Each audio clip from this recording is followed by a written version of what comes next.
И така, здравейте!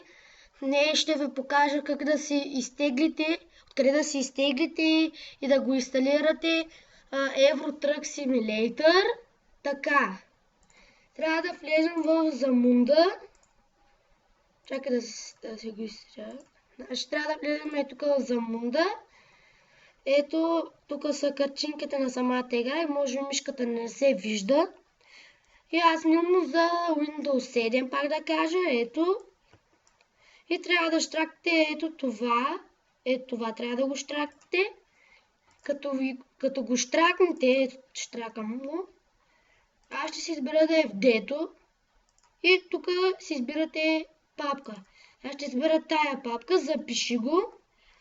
Щракате го тук. Така тук натискате ОК, то това трябва да го изчакате.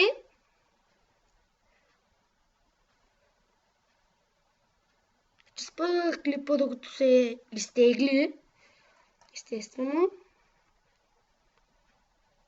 И ето започва да се тегли. И така както казах, ще спра клипа докато се изтегли.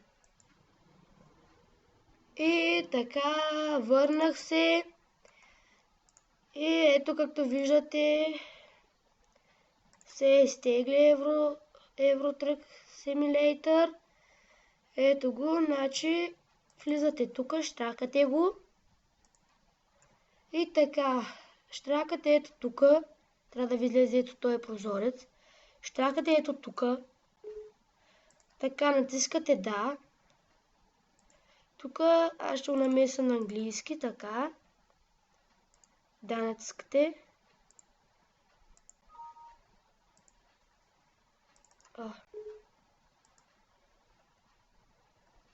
Руски. Ето.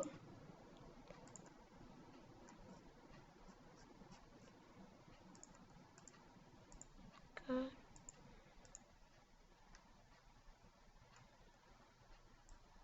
И тук ще спра видеото, докато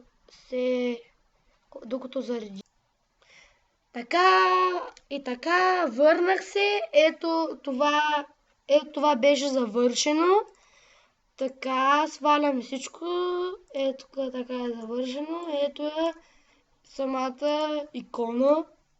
Ето такава икона трябва да ви излезе и би трябвало да тръгне самата ви игра. И това беше от мен. Абонирайте се, ако ви е харесало и ако ви е помогнало. Довиждане!